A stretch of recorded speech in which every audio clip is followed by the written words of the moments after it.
In this video I'm going to show you how you can easily delete comment on YouTube.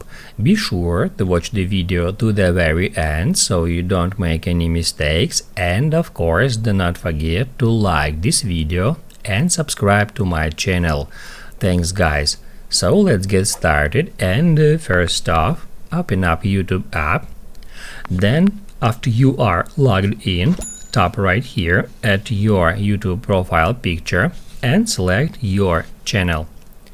After that, you can go to videos and let's say you want to remove a comment from some particular YouTube video. To do that, go to that video, then scroll down and get into comments. That's where you can find all the comments for that particular video. And if you want to remove some, just tap at the three dots next to it and then tap at delete. That's it. Now you can write down in the comments below if you have any questions about the tutorial. Hit the like button if you like that video, and see you in the next one.